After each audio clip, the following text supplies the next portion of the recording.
আমি আজকে সবজি দিয়ে স্টু বানাবো।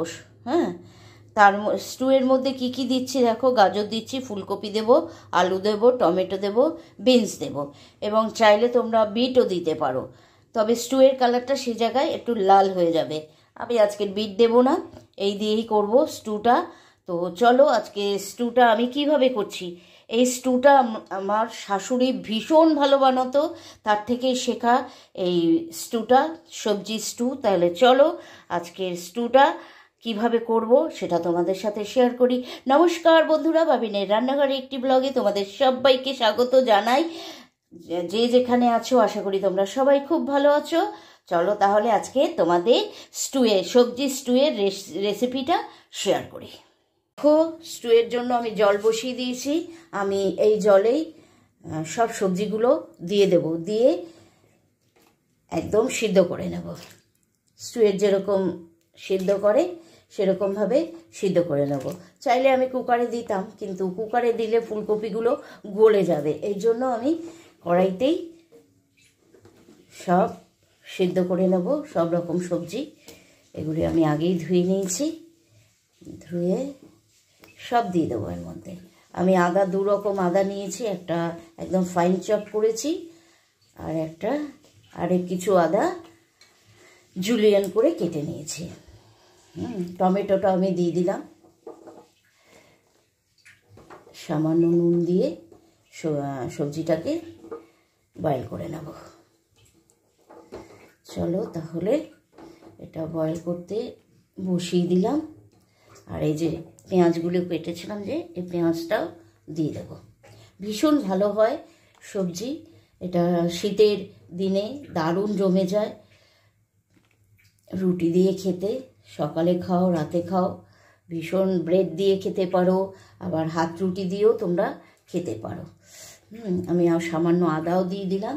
দিয়ে যতটা জল লাগবে ঠিক ততটাই জল দিতে হবে। আর একটু জল আমি অ্যাড করব, কারণ সিদ্ধ হতে গেলে তো জলটা কমে যাবে, সেই অনুপাতে জলটা দিতে হবে। একটু জল দিয়ে দিলাম, 1 লিটার মতন জল দিলাম এটা সিদ্ধ হওয়ার জন্য। আর দিয়ে দেবো নুনটাও দিয়ে দেবো একবারে। চাইলে আরও সবজি তোমরা অ্যাড করে দিতে পারো, সেটা তোমাদের।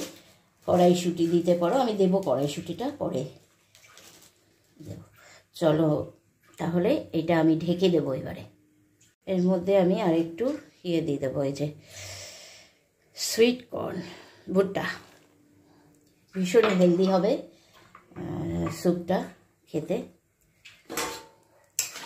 আর শীতকালে দারুণ লাগবে এইসব সবজি দিয়ে। চলো তাহলে এবারে এটাকে আমি ঢেকে বয়েল হতে দেব।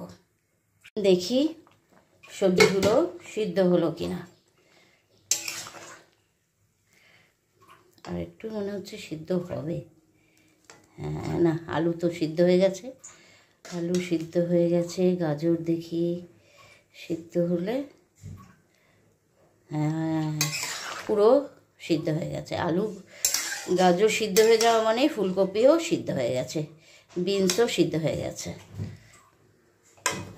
সিদ্ধ হয়ে গেছে। দেখো, দুধ নিয়েছি, আর এর মধ্যে আমি দিয়ে দেবো 1 চামচ কর্নফ্লাওয়ার, আর একটু দেব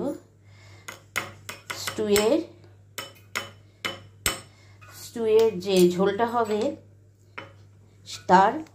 সেটাকে ঠিক করার জন্য কর্নফ্লাওয়ার আর দুধটা আমি এর মধ্যে অ্যাড করে দেবো। দেখো, আমি কড়াই বসিয়ে দিয়েছি স্টুয়ের জন্য। সোমবারটা দেবো, যে ঘি দেব। এর মধ্যে দেব গরম মশলা থেতো করে রেখেছি, এলাচ, লবঙ্গ আর দারচিনি দিয়ে দেব। আর দেব এর মধ্যে পেঁয়াজ, একটা বড় সাইজের পেঁয়াজ দিয়ে দিলাম। আর দেব আদা কুচি,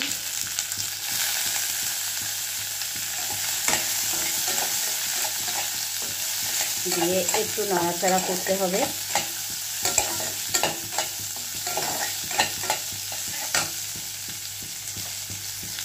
দেখো কড়াইশুঁটিও দিয়েছি আমি, এর মধ্যে গোলমরিচ গুঁড়ো দিয়ে দেবো আর দেব জাগেরি।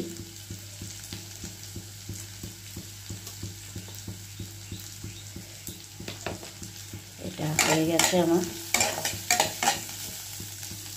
আমি একটু নাড়িয়ে দেবো।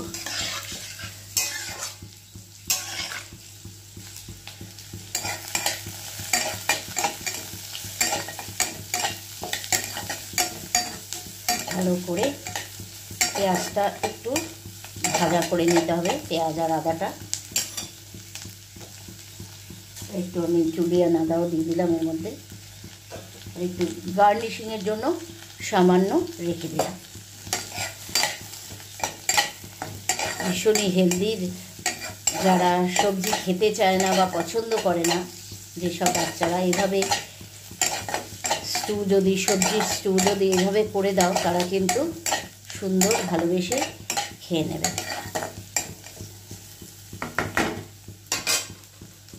চলো, এই যে ইয়েটা করে রেখেছিলাম, কর্নফ্লাওয়ার দিয়ে দুধটা গুলে রেখেছিলাম, সেটা এবারে দিয়ে দেবো।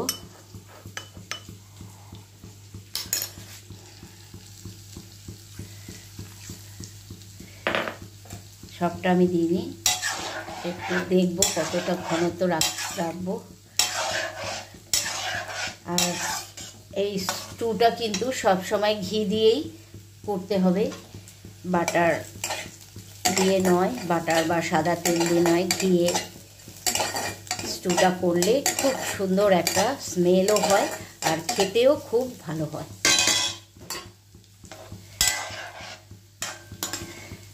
স্যুপটা একটু ফুটুক, এবার এই মশলাটা আমি এখানে অ্যাড করে দেব।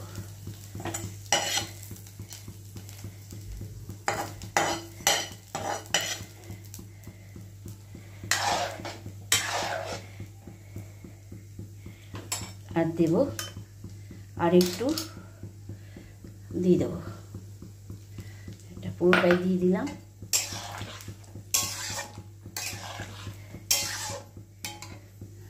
দেব শাহমরিচের গুঁড়ো,